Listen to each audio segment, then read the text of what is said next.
Good evening, everyone. Welcome to the Property Committee and Board and Budget Committee for the William Penn School District on February 15th. This evening, we have a pretty packed agenda. One of the first things we have on our agenda is to deal with a personnel item, and we have an appointment this evening. The appointment is a motion. So Jan, sorry, Yeah. excuse me. Before we do, we need to roll and salute the flag. Oh, I'm sorry. Okay, So I'll call Ms. Hoff, Here. Ms. Richardson, Present. Ms. Hopkins, Here. Mr. Tong, present. Mr. Callahan, Here. Ms. Cook Henry is absent, Ms. Ivory, Present. and Ms. Wiggins is absent. So we will salute the flag. I will bring it up. I pledge allegiance to the flag of the United States of America and to the republic for which it stands, one nation, under nation, God, God, indivisible, indivisible, liberty and justice for all. Thank you. Again, this evening, we have a motion on the floor for our board members to consider. The motion is to approve the appointment as indicated with salary prorated by start date contingent on receipt of the appropriate clearances and physical as required by law. We are, I'm sorry, the appointment goes to Darnell Deans, who will be taking the position of operations supervisor to begin March 13th at a salary of $115,000 per year. So moved.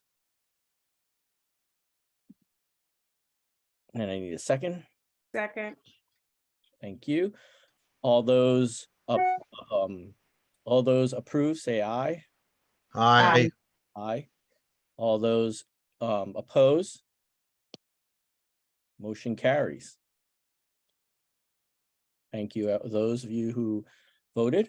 Jeff, does that work? All right, awesome. Now moving on, we have we're going to start with property this evening. And one of the first things we're going to do is we're going to discuss some cooperation with one of our neighborhoods, Alden. And we have on our on the call this afternoon, Michael Ceci and Daniel Procipio, if I'm pronouncing that wrong, forgive me, who's going to discuss some leases that we have with them. Okay. Do we have the floor, or is Yes, there? you have the floor. Okay, very good. So, thank you very much, school board, and all of our administration, Dr. B. Coates and Jeff Cuff, and any attendees that are listening and aren't present on the panel. The Alden Borough, as I stated in the letter that I sent a couple of weeks ago, is requesting the consolidation of our 3 leases into a single lease. I appreciate that you have this slide that lists when our leases are terminating. Grass, snow maintenance. Okay, so that's, I guess, its own thing. But the 3 leases are municipal building, ball fields, which is this 3rd bullet point there, in the historic park. I thought, I didn't realize that both of those, the municipal building and the historical park, are ending on the 2026, but I knew that they were coming up. I thought they were in 4 years, but it's in 3 years. So, we have these 3 leases. We are very appreciative and grateful to the school board and the school district for those leases over the years. I think we've had a really good working relationship in maintaining those ball fields. And in addition, of course, our big ask is to expand our municipal building by, I believe it was 3,000, roughly 5,000 square feet. the need for this is primarily driven by needs of our police department, but also some expanding needs in our code department. So presented here is the very preliminary blueprint of kind of what we have in mind. It would extend, the bottom of the slide there represents Providence Road. And as you can see, there's kind of a jut out there. Yes, that along there is Providence Road. And there is atrium, or not, that's maybe a bit of a grandiose word, but a lobby area that would come off of Providence Road. On the right side of your screen is the existing entrance that is accessible from the shared parking lot. We did get approval from the Alden Union Church to use their parking lot, which is just across Providence Road, during the construction, and we're in talks with them about utilizing that on a more permanent basis. So that is pretty much it in a nutshell, and I'm happy to take any of your questions about this and provide any answers I can give. Thank you very much. And I'm going to open the floor to other board members. So Jan, prior to anyone's, this has been shared with David. I've asked David to reach out to Alden Borough leadership as well as their solicitor. So once they have their conversation, we'll bring everything back to the board, but I'll open it up now to the floor as you had stated. Jen? Just some questions, because these leases were always a mystery to me. Yeah. So I'm thrilled to be able to talk about them. How much more physical space will will you exceed your parking lot? Like, do you need more school grounds? We need more school grounds. That's what this part of this ask is for. It would go basically extend along Providence Road. So the extent of our current, so if you can see roughly where that So atrium. I have a request, because I would like to see the current footprint with the new Sure. footprint overlaid. Absolutely. Right, just so it makes Yep. some sense. Now, I'm trying to remember, you go into the police department, so you're saying you're gonna extend to the right and to the left. No, we would just be extending to the left. To the right is the parking lot itself. Like looking at this, this blueprint, the right side of that represents the parking lot. And in fact, if you can sort of make out at the top of that building, there looks like there's kind of like the outline of a car. That's because this is where police cars will be able to pull in. We want to be able to have, exactly, thank you.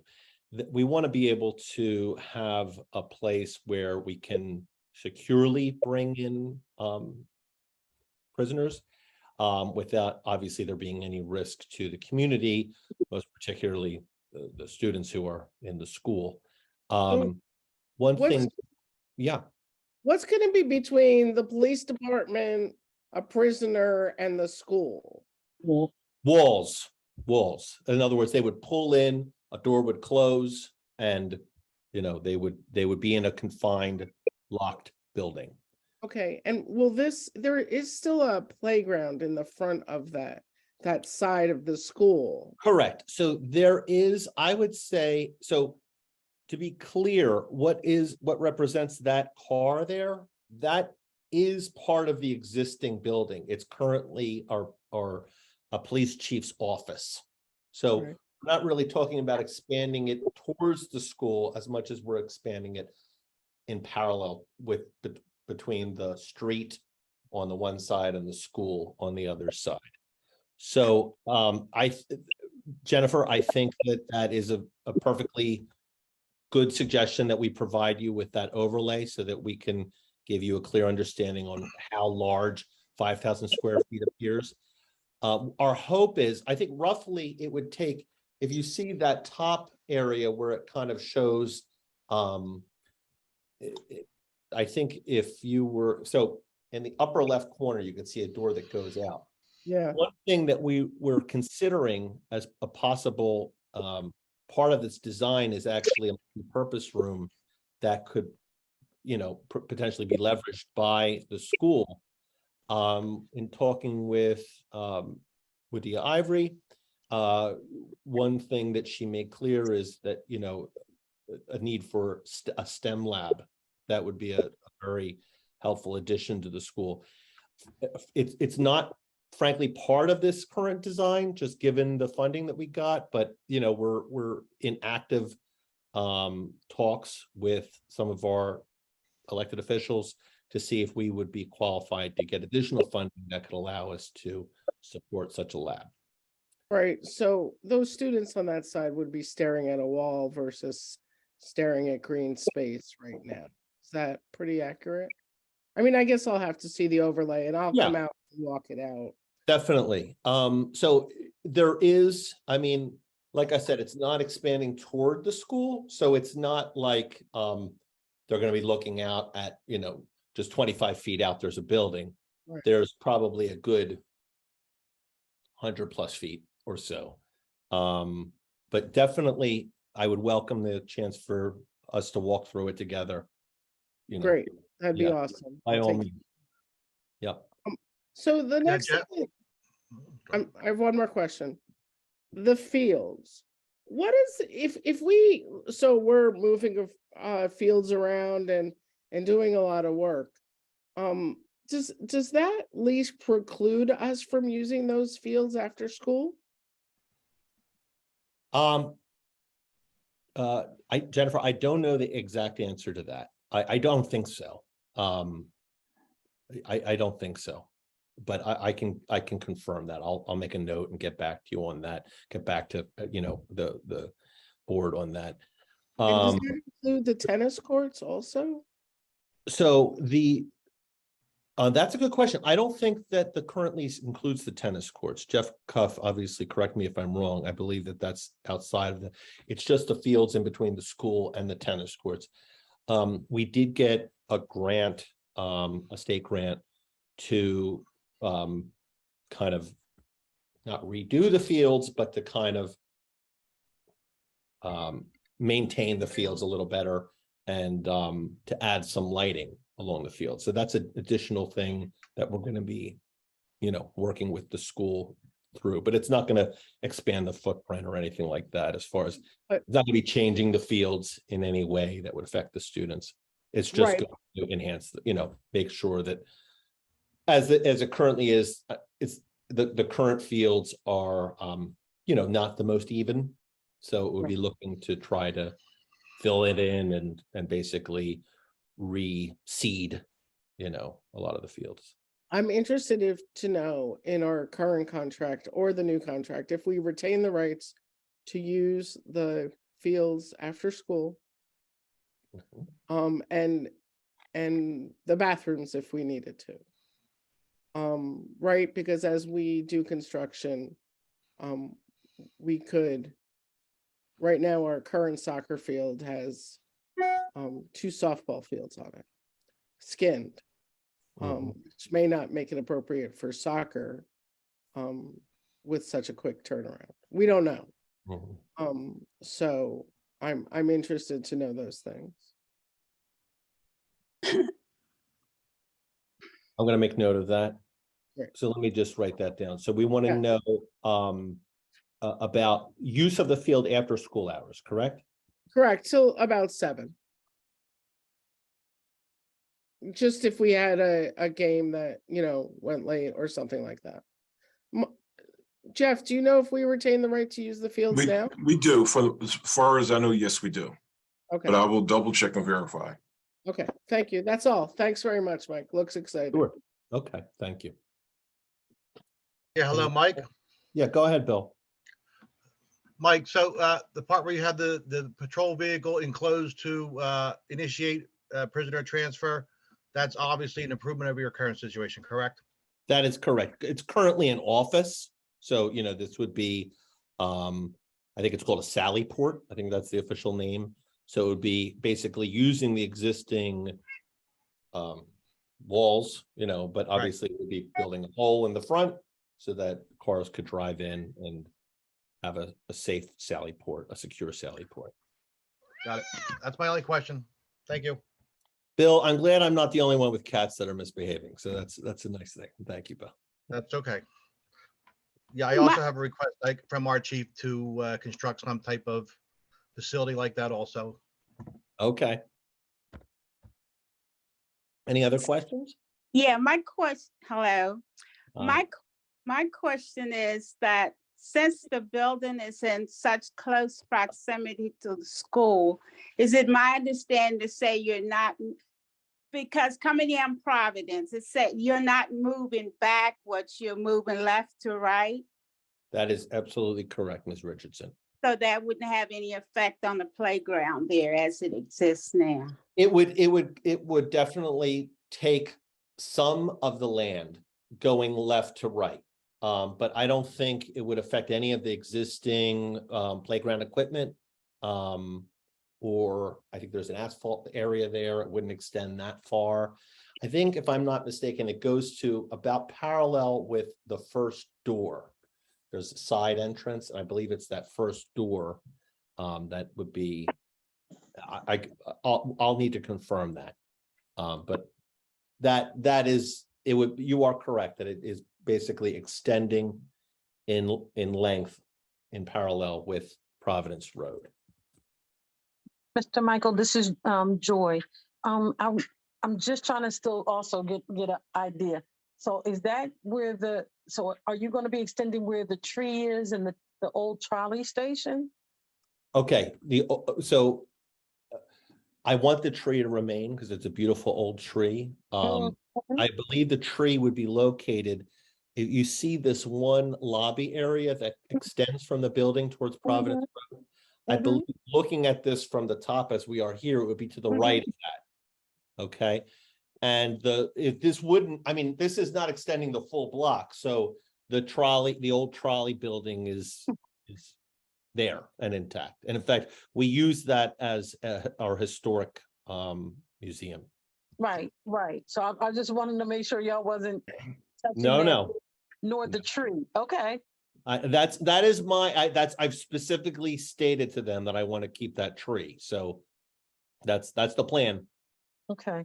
And then I guess I need to, as Jennifer, I need to see, because right now I'm thinking of safety of children during the day in the play yard, and really how safe is that? And especially when, I mean, realistically, what if, and I know we're using that what if theory, you know, God forbid, one of them runs away, gets away, and we got kids out there. And, you know, I'm just trying to think to how do we be proactive with that? Absolutely.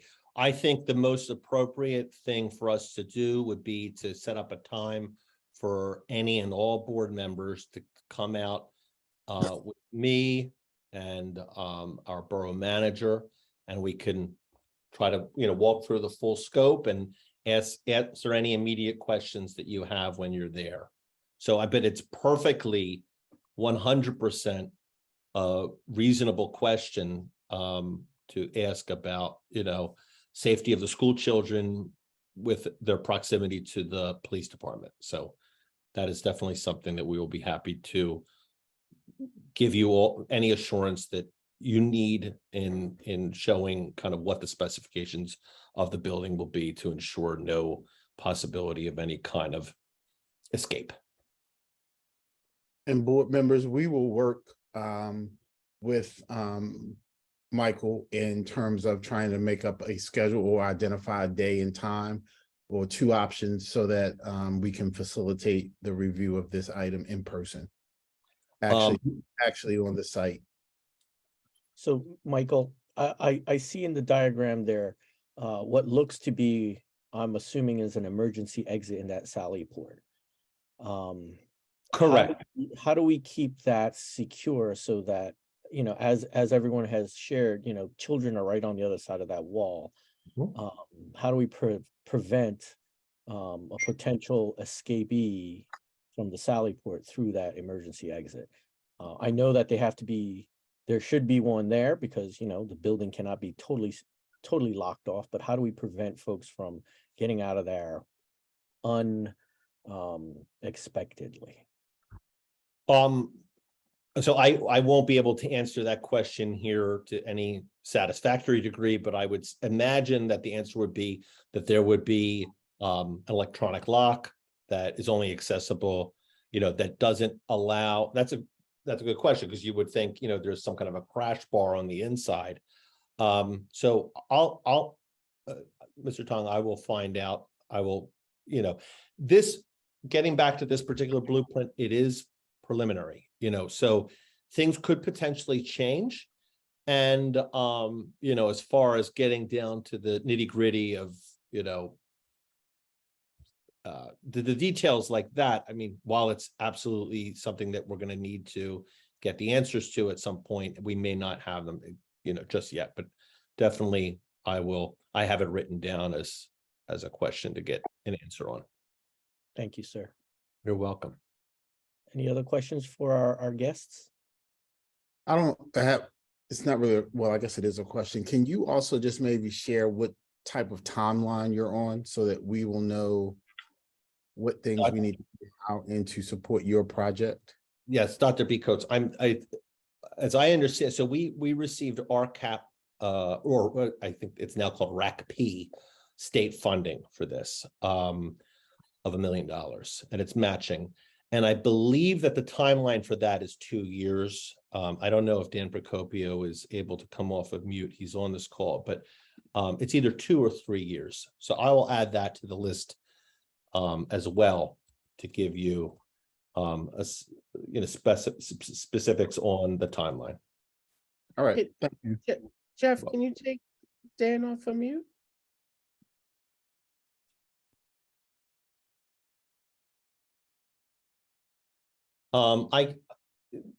Unfortunately, I don't know if this is the case now, but I know that Dan often has challenges with his particular laptop, so it could be a technical thing on his side.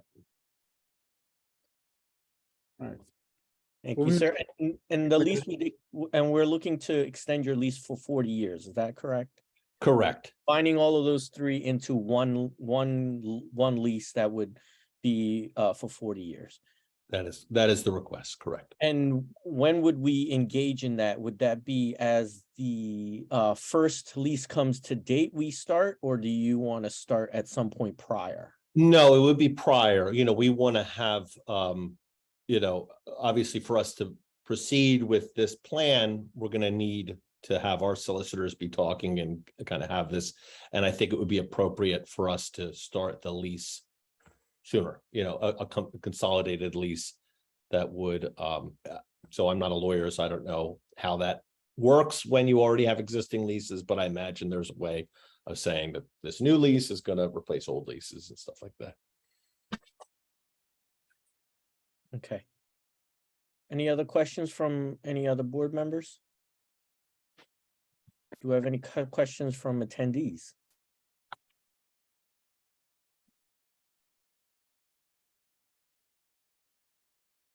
All right, Jan. I don't see any. Thank you, gentlemen, for your time this evening. You're very welcome. Thank you very much, all of you, for listening and for considering our proposal. And I look forward to working with you guys going forward on this project. Excellent. Thank you. Take care. Thank you. Take care, Mike. Thank you. Take Bye, care. Michael. Bye-bye.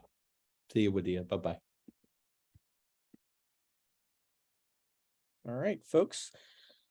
Moving along, we have our next agenda item. We will be discussing some components of our facilities upgrade.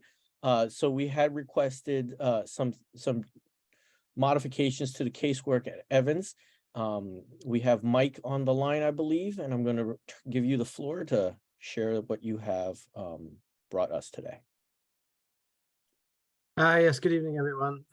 We are officially off and running on the beginning of procurement of materials and items and locking in the contractors. We've issued a notice to proceed today to the mechanical, electrical, and plumbing contractors. So they're again off and running and starting to purchase equipment. We have a walkthrough on Friday with all of the contractors to walk through the building and just kind of go through phasing again, see if there's any concerns and things that they have. So again, we're off and running in the initial stages here.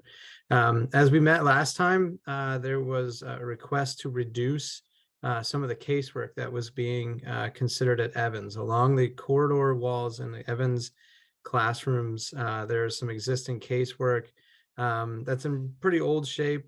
There's a sink that's there. Some work, some don't.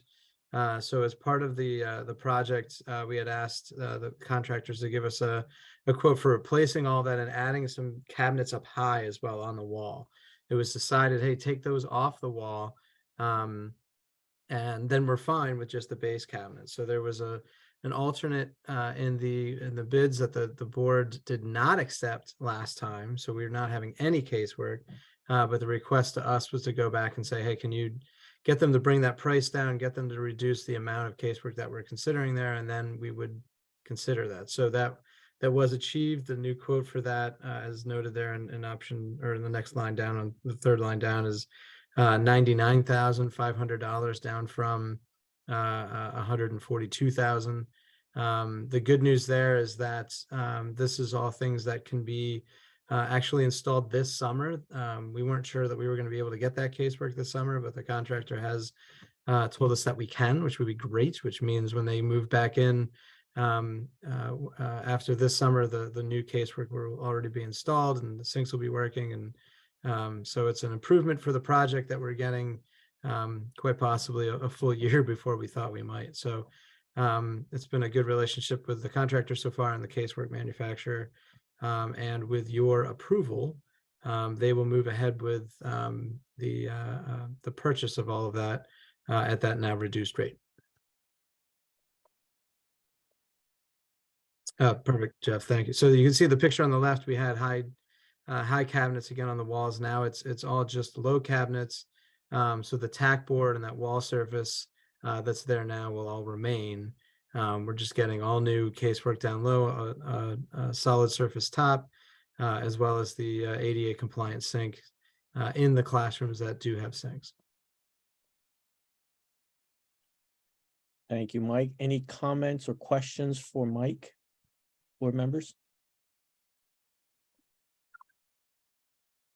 I do on a different topic. Okay. Let's finish this and then we'll go to that. All right, Jen. Any other comments or questions on this particular item? Hearing none, I guess we will be moving forward with this particular design for the full board to vote on. I guess, Jen, your question? Mike, some very specific questions, and I don't expect an answer this evening. So I had asked some ADA questions. So my specific questions are, once we put the elevator in East Lansdowne, will a wheelchair be able to make those turns, and will those classrooms be ADA compliant for someone using a wheelchair or a walker? The door access into those classrooms, the hallways outside those classrooms, the elevator to get to those classrooms are all accessible. There are only 2 spaces in the basement that we would be looking to for occupants. And both of those are the 2 classrooms that have doors that go directly outside. Right. Those are the spaces, because they have doors that go directly outside, they are allowed to have occupants because of the fire code issues. We can get someone in a wheelchair downstairs. You would need to have essentially what's considered an area of rescue assistance. So in a fire, you're not supposed to use the elevator. So that person, and there's no direct way from grade to get out of the basement, just like you can't from the second floor if you're not using the elevator. So just like you're allowed to have people on the second floor, that now because of the elevator is accessible, there would be a small area where, again, as everybody's exiting, an area off to the side where someone in a wheelchair would wait or rest, and then that's where somebody from the school or a fire official, if that's needed, would be able to help that person down the stairs. Again, you're not really supposed to use an elevator in an emergency like that. So fire code wise, we have that way to get out with assistance. And now that all of those floors are accessible, now that we have sinks in those rooms that are accessible, door hardware that gets you into the room that is accessible, those 2 classrooms in the basement would be considered accessible for those types of students or faculty. So Mike, I'm asking you to check the turn off of the elevator down the hallway to what's being used at the room that's at the end of the narrow hallway. And I think it's used for art right now. Yes, there is one. If you go down the hallway straight ahead, there's a large room that has a door. It used to actually be 2 locker rooms, and they blew the wall open. So there's a door there. To the left of that door is a room that does not have direct access. So that would be a room that would It's not the other be way. considered- No, it's the other way. This is a small room has access to the blacktop in the back. Right, the smaller of the few rooms, again, as long as that has access to get outside, you've met the fire code requirement. And again, as long as you have the ability to get down there, somebody has accessibility to that lower level, similar as if somebody was going up to the 2nd floor. There's no direct access out of the 2nd Yeah. floor. I'm asking if a wheelchair can make the turn. Oh, Oh. I'm sorry, to make the turn into that. Yes. Let me check those clearances to that. Okay, thank you. So in regards to that classroom that does not have egress that is currently being used, that we will lose that room at the end of construction. In fact, we probably should not be in that room now. Is there a way to add egress, or is it your recommendation that that room stop being used? I will very politely nod as you're saying what you were saying. I will tell you that any room that does not have a second means of egress out of it is not a room that would be deemed for an educational space or occupants to meet. So that room is one of those rooms that does not meet those needs. Okay, Because it's a single way to get down to the basement, that's okay, as long as those rooms have direct access. 2 of those rooms does. That one next to the larger room that I was referring to earlier does not have direct access out. So that would not meet those qualifications. okay. So we need, unfortunately, upon construction or now, to make some decisions as to whether we should continue using that room. Where unless there's a way to add egress. Right, and I don't, and from my perspective, after listening to the conversation, I think the administration can handle that. I'm not sure that Right. that's necessarily a policy issue. I think how the school utilizes their space needs to be reviewed, and I have started to have that conversation with the principal, that there may need to be a different use of space. So I know that there is right now, for example, on the 3rd floor, there's a space that's utilized by, I'll say, the academic interventionist and some other individual. That may have to be used for some other purpose, and the adults may need to be down in that room in the basement. So That's we fine. are going to have to look at how we utilize the space. Okay, thank you. Yep. Mike, last question. Have we allowed any roofing dollars for Evans? On the FCI analysis, it said the cafeteria and gym roof were in poor condition, which is just steps from all this money we're gonna spend on an elevator. Have we allotted money to deal with that roof? No, there is no new roofing in either one of those 2 buildings. The roofing over the 2-story educational part at Evans is in much better shape than the cafeteria area. that area had more issues to it. So that was not included, again, in a way to try to reduce cost.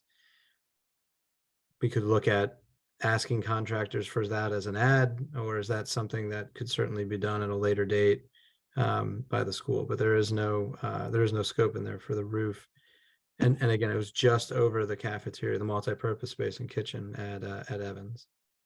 The cafeteria at gym. I'm just recalling when we did Ardmore that we had poor roofs on the section of the building that we did not touch.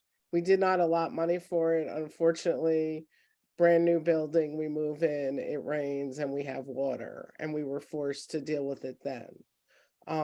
So, you know, I went through the FCI reports again and noted the places where you said roof has 5 to 8 years. This one was given no timeline. So maybe we should look at that, because that area is 10 feet from a new elevator. Mhm. Right? And we wouldn't want that investment getting wet. Well, right, that's part of the corridor that goes by there. I think it's actually the higher level. We're going to be out there Friday. We'll take a look again. That's a good point that you're making. And if there is, if it's worse than we think, or we can try to give a year, say, hey, this is something to look at within 5 years, or maybe that is something to think about sooner than later. We'll take another look, especially with the general contractor being out there. But yeah, like I said, to answer your earlier question, it was not included as part of this project. Yeah, and the only reason it struck me was in other places, you said 5 to 8 years. Mhm. And I just don't want to fall into that trap. No, I'll look at that again. That's good. Thank you. That's all. Thank you, everyone. Any other questions from any other board members?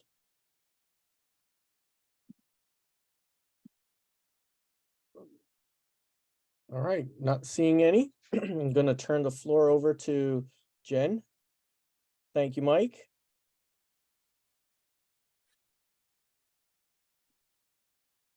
Good evening, everyone. I'm gonna turn it over to, So that'll be me. yeah, Jeff and Jamie. Yep. So prior to Jamie taking the floor, what I wanted to do is I wanted to show what we forecast cash flow wise for what we need for our approved projects. And you'll see on the left-hand side, we have funding available. This is revenue. You see our ESSER funding, the RCAP or RACP, they change it up pretty frequently now. And our bond issue from 2022, which gives us total funding available of about $29.4 million. And you'll see our approved projects on the other side, Kerrfield, East Lansing and Evans, and that total expense is approximately $31 million. So you'll see at the bottom, we have a gap there of about $1.5 million needed to complete those projects with the funding we have available. So we wanted to show that there's going to be a need for additional funding for the approved projects that we have already slotted. And I'm going to turn over. With that being said, are there any questions on that?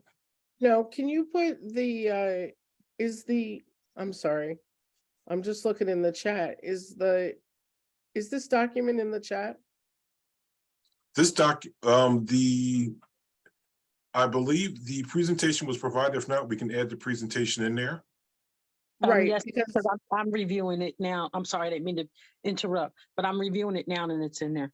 right, but the link has changed to Jamie's document. Jamie's document is still embedded within here. Okay. So that has not changed. I mean, that should be here, right there.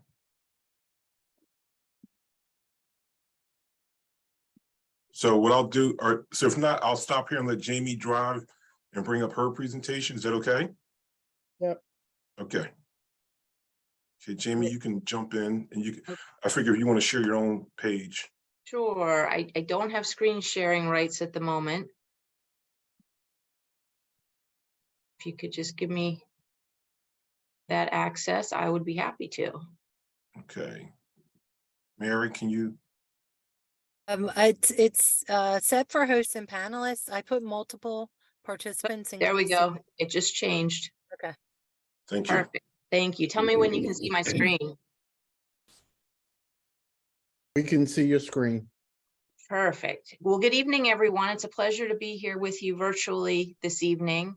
Much of this should look familiar as we go through it. It's just an update on the models and schedules that we've shared with you previously, leading up to the borrowing that you already completed in calendar year 2022. And with me this evening is my colleague, Josh Martinez. So I always like to start off talking a little bit about the market and interest rates, and I'll do this very briefly, but the top chart, you can see we're currently at the blue line. And while interest rates are higher than average in the first 2 years or so, that's a good thing because it means you're actually earning something on the investment of your construction fund or any other investments that you have as the money is sitting there, prior to being spent on the project. And then when you look out further in time, you can see we're below historic averages. And that's very good and very important as you think about borrowing money, because you borrow at those long-term interest rates. This same index going all the way back to 1993 gives you a more historic perspective in the middle graph. And the bottom graph is just a blow up of the time period of all of calendar year 2022 through and including today. And so you can see what rates have been doing. And really they've been moving in our favor from a borrowing standpoint ever since November. So that's good as well. Page 3 should look familiar. This is just your debt portfolio. So if you did nothing new, you continue to make the gross debt service payments on this page on the top half, meaning principal and interest. This does include your series of 2022 bonds that you already issued. And the bottom half of the page is your local share after you receive state reimbursement on a couple of your older issues that are grandfathered Plan Con projects. So I would just point out on this page for your series of 2022, you had an increase in the current year budget of rounding up slightly $390,000. And you get up to your full running rate on that borrowing in the upcoming budget year. So you need roughly an additional $150,000 to fully support that 2022 bond issue. And then your payments are level thereafter until some of your old debt drops off and the new debt wraps around it out here on the end. If you look at the next page, this is a draw schedule. And this is just a snapshot of the projects under consideration or in progress in some cases in the 5-year time frame. So this includes pretty much everything and is updated to reflect numbers we've gotten from the school district and some numbers we've gotten from the architect. You'll notice it does not include Walnut Elementary. And for Bell Ave in column 5, it only includes the elevators for this snapshot. And basically you can see in column 12, you already did that first borrowing in 2022. You can see how the rest of the borrowings might play out over the course of time. As Mr. Cuff pointed out, you need some funds in order to finish the projects that you've already committed to, Kerrfield and Evans and East Lansdowne. But this next borrowing would also provide you with seed money for your remaining projects, high school projects out here in column 8 and 9. And it would also provide you with cash flow because the column 13 district cash, that first number is your ESSER money. And that second number is your RCAP grant, which is absolutely fantastic. I've not seen a ton of RCAP grants that size and magnitude. So again, congratulations on that accomplishment. But as you know, the RCAP grants, you have to front the money first and then you get reimbursement. So that's what I mean when I say the cash flow of column 13 is important as you're, paying for your projects that you've already embarked on. And so if we look at the next page, this lines up projected borrowings to match that draw schedule on the prior page for those 5-year projects only. So again, that does not include Walnut and it does not include the majority of Bell Avenue, just the elevators. And so you can see the green column, that's your 2022 bonds. It's labeled actual because you already did that. And we're talking about this evening, really the blue column, which would be your next roughly $10 million borrowing. We try to break the borrowings into $10 million pieces when we can, because that gets you the lower bank qualified interest rate. It gets you the shorter 5-year call feature. It lets you phase the debt service more gradually into your budget. And, you know, your draw schedule and your cash flow won't always allow for a bank qualified issue of 10 million or less, but you know, that is viable for calendar year 2023. And we're suggesting that this issue settle toward the end of calendar year 2023. I have November in this analysis. And so if you look down below in column 12, there's an estimate of what the debt service on this new $10 million would look like. And you can see in your upcoming budget year, you would need roughly 251,000 to support the new 10 million. And that would be in addition to the 150,000 that you still need to get the last bond issue fully funded. So that's a total of roughly 400,000. And then you can see in the next 4 colored sections, the potential remaining bond issues to accomplish those 5-year projects that we just outlined. If you did all of this in this timing and order, the millage equivalent you can see in column 22 is, you know, you did $0.25 mil for new debt service here in the current year's budget. You'd need another 1/4 in the upcoming budget year.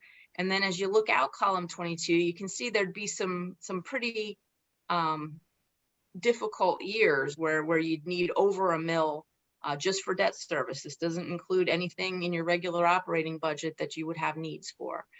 And so we added column 23 to illustrate what this could look like as you're working on your upcoming budget. If instead of putting the $0.25 mil in place, if you could put more than that in place. So for this example, we're showing 0.85 mils for new debt service in the upcoming budget. And then that lets you smooth out some of those higher years to a more reasonable level. Because at the end of the day, yes? I'm sorry, what page is this in your presentation? This is page 5. I don't think that the document is the correct one in the presentation. I'm looking right now. The page 5 I'm looking at only has one set of numbers in column number 22. Okay, maybe that didn't get replaced. The one I have I up will on the double screen check. is the one I sent this morning. I will double check it. I thought it was there though. Let me keep I going. don't, again, I don't mean to interrupt, but I got column number 23 and I'm on page 5. All right, great. Okay. I don't, So pull it up from what was sent in the chat. If you I have it also. where, can you put the link to the presentation in the chat, please? I'm sorry. I'm No looking at, problem. I needed to take a sip of my drink anyway. All right, tell me when you're ready. you can go. Okay, so the point being here, out here in column 22 and 23 is for those 5-year projects, you need a total of roughly 5 mils. And if we can implement that millage in column 23, meaning a little bit more in the upcoming budget year, it will make, you know, the tougher years in fiscal year 26 and 27 be a little bit more smoothed out and a little bit easier to undertake. The other benefits of putting, in this case, 0.6 mils in place a little bit early, in addition to smoothing things out a little bit, it would allow you to build up your cash reserves, which the rating agency would look upon very favorably. And ultimately that cash could be used when you get toward the end of the projects and you see how everything has gone and how, you know, contingencies have gone. You know, ultimately that cash could be used to downsize the final borrowing, because at the end of the day, we want you to borrow the smallest amount of proceeds possible. So that's an illustration to think about as you're getting into budget season and thinking about the 23-24 fiscal year budget.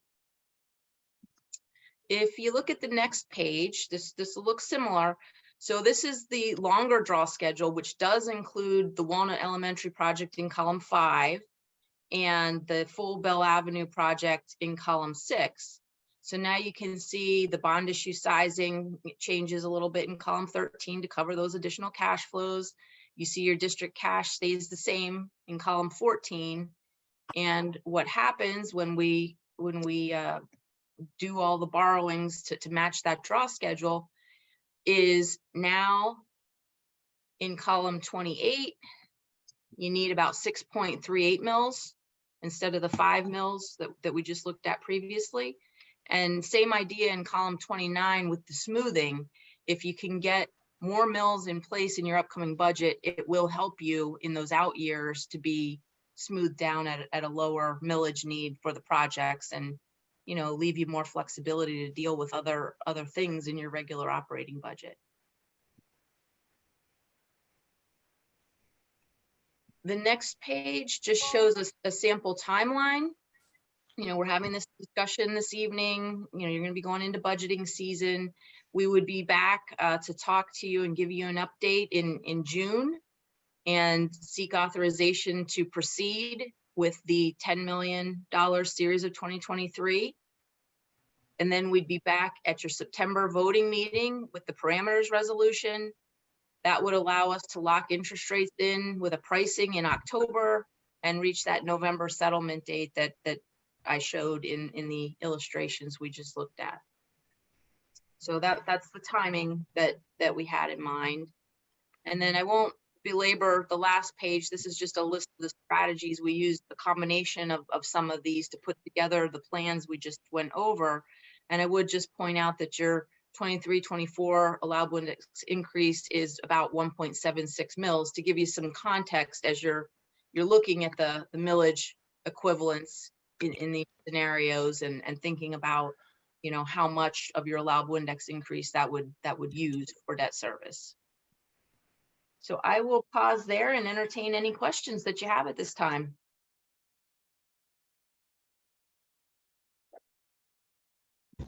Jamie, I thought I had a question on, you were saying that we would need like 400,000 front before borrowing. I mean, why is that necessary?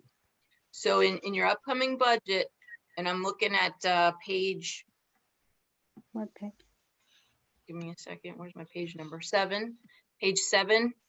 I'm looking at column 12. Okay. So on the 10 million that you issued already in 2022, so this is carved in stone already, the payment amounts. You see in column 12, the payment goes from about 390,000 in the current year budget up to almost 542,000 in the upcoming budget year. So there's $150,000 increase for the debt you already have on the books. Okay.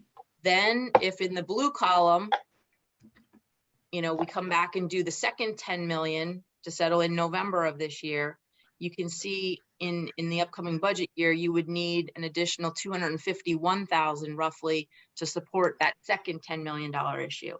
So when you add the 251,000 from the blue column to the 150,000 that you need in the green column, that's how I got to 400. Okay, thank you. Great question. Thank you. That was my question also, but I do have one other question.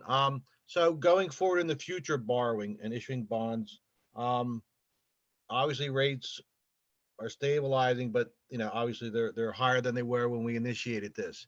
If after borrowing in the future, if rates continue to drop again to historical lows, is there a mechanism that allows us to refinance or otherwise take advantage of the lower interest rates? Absolutely. And that's part of my job, to monitor your debt portfolio and tell you when those refunding opportunities arise. We've done that many times in the past. And that's why it's so important to break out as many bank qualified, meaning 10 million or less per calendar year borrowings, because that gets you a 5-year call feature. If cash flow calls for these larger bond issues that you see in step 3 through step 6, they're more than 10 million. So they're gonna have an 8 to 10-year call feature. So it's a little bit longer before we could take advantage of a refunding opportunity if it presented itself. But absolutely, we'll monitor that for you. Right, that's sort of what I was leaning at. If rates can at some point get down to historic lows again, are we locked in for a certain point before we can renegotiate or otherwise reduce our debt? You'll have a separate call date, and a call date just means it's the date to which you've promised the investors that buy your bonds, that they get to Right. keep the bond. You'll have a separate call date on each one of these steps. And, part of my job is to make sure that call date is as short as possible to give you flexibility in case rates do go down to historic lows again. Thank you. Great question. This might be a question that's far out there, but as a financier, do you see any timeline, like maybe approximately 8, 9 years, that we could refinance, that the rates would be lower? Well, hopefully, again, that's why it's so important to get the shortest call feature possible. There's a lot of economists out there right now that think that the Federal Reserve Committee is overshooting the mark and raising the overnight lending rate. The Fed controls the very shortest overnight lending rate, but they think they're overshooting the mark. And they do think that rates may continue to trend downward over the course of the calendar year. And that's another part of the reason that we're suggesting that we don't run out and borrow 10 million today. Toward the end of the calendar year, your cash flow would support that. And it gives us time for the market to continue, hopefully moving in your favor. Okay, thank you. You're welcome.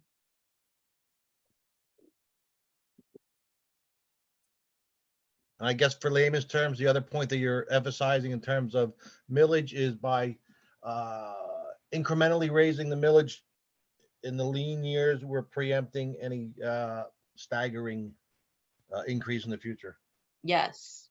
And, it helps you at the end too, because if you can set that cash aside, it makes the rating agency happier. If the rating Oh, agency no, I agree with that wholeheartedly. in a perfect You're showing a world- larger fund balance and that Yes. helps you in terms of the I borrowing. mean, if we could get a credit rating upgrade, it would make all this look better.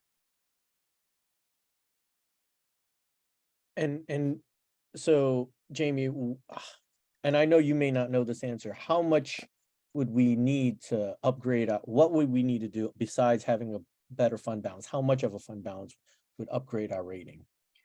We could do some analysis on that and provide some estimates. I mean, we're not the rating agency, so I can't say that with any degree of certainty, but certainly we could, provide some parameters of the ballpark you'd need to be in. But so does that also include monies received and held, I don't know, either at escrow or separate accounts, but not spent yet, even though it's allocated, as opposed to money that is simply in a capital fund balance? It includes, the rating agency looks at all of your reserves, but they certainly recognize one-time money in terms of ESSER money and RCAP grants and, that it's there temporarily until you spend it on the project. So, the idea would be to, build up your fund balance and, or, if you get that build up, secondly, to build up a capital reserve. And then, they're always very focused on what kind of capital reserve it is, because the rating agency always wants to know if you have the flexibility to take money out of the capital reserve and pay debt service if you need to. So it's not a dedicated fund. Right. I see. Thank you. Great question.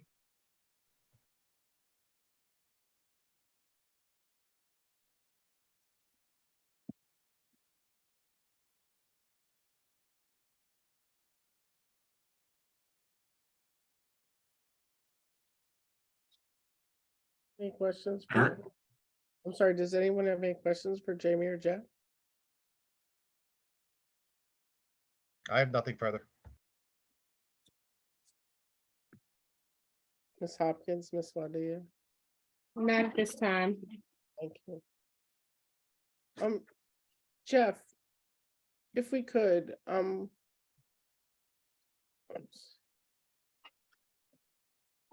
on page 10, the 1.5 needed for the approved projects. Are you assuming that we take it out of our next borrow?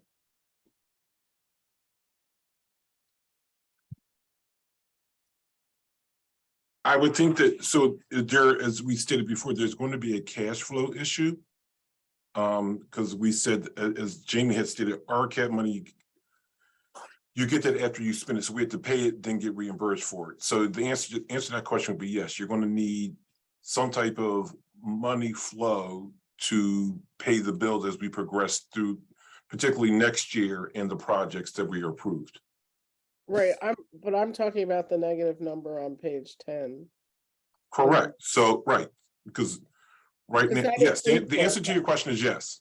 Okay, got it. Thank you. All right. So what is our fund balance amount at this point? You're roughly at 337,000, I believe. 337? Plus the 5 million? I think it's, and I think it's 4 some million. I think 5's a little high. Okay, But again, to quote a phrase, that's counting your chickens before the hatch. I think you have to get through this fiscal year, then see where you stand at the end of this fiscal year. no, but the 4, 5 was from the overshooting of the budget last year, Correct. right? But that's not with us yet? Yes, but you still, answer your question, yes, we are receiving the money from the state, correct. Right. But you're asking, I said, I would still wait until this fiscal year is over and complete, then you would have your new fund balance. Okay. So Jeff, is there a, I guess, accepted figure of how much of your overall operating budget should translate into how much you should be carrying as a fund balance? Isn't it 5%? It's recommended 5%, is it not, Jeff? We've never had that number, but yes, right, Jeff? I mean, I've heard different figures, anywhere from 2 to 6%. When I worked for the state at the Auditor General one time, they were promoting 8%. So that's kind of a moving figure, to be honest with you. Okay. I'm not sure what again, I mean, I'm talking years ago. So, but keep in mind, you also had a scenario a couple of years ago where districts had fund balances and the state came after them for carrying too hefty of a fund balance. So I think that's a moving figure, and it's going to be subjective and depending on who's reviewing, who's looking at it. And I would just comment, sorry. Go ahead, Jamie.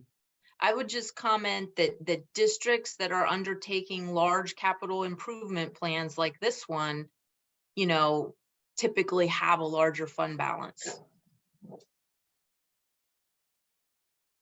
My only comment was we should, at a minimum, try to maintain at least 5%. Whether or not we do is a different story, but I think that should be something that we strive toward. Jeff, did you want to continue? Yeah, thank you. So, all righty. So I'll turn the next 2 slides over to Bob. He'll run through these. Good evening. Yes, so this is a slide that represents the update of our ESSER money that is still available. ESSER 1 was fully spent down and closed out as of September 30th, 2022. And then ESSER 2 is mostly sent down, with the remaining items being the summer enrichment coming up in summer 2023, as well as a couple of replacement tech items like student Chromebooks and staff laptops.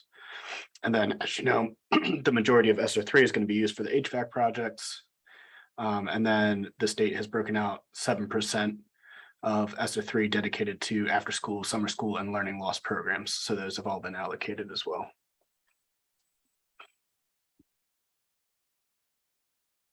Are there any questions on this chart?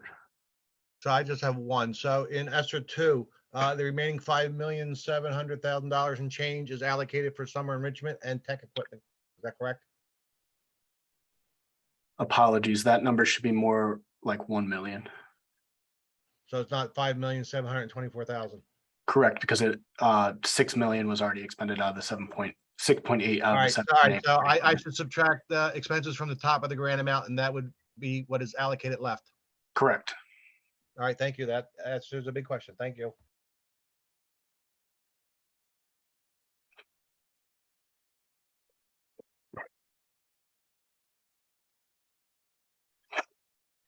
All right, so this next slide is an update from last year showing our budgeted local real estate taxes, the amounts collected as of January 5th of each respective year, the difference and the percentage collected as of a percentage of the budget.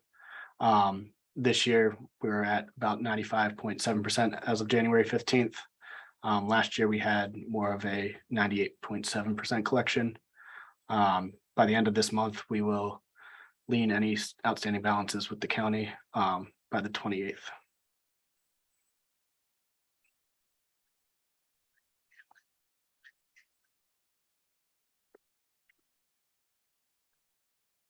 So I think at our next meeting, I want to bring this document or at least this sheet back to the board because this will have this meaning the amount that we collect, or if we collect more between now and our next meeting, this will have a direct impact on the budget. And it will have a direct or could have a direct impact on the fund balance. Correct. Does that make sense to board members? Yes, it does. Okay, no problem. I just wanted to make sure. Okay, thank you. Absolutely. So Jane, that's all we have. Jane and Jennifer, is there any other further discussions? Any questions by board members at this time? I have nothing further at this time. Thank you. All right. Hearing none, we're out of here. Have a good evening.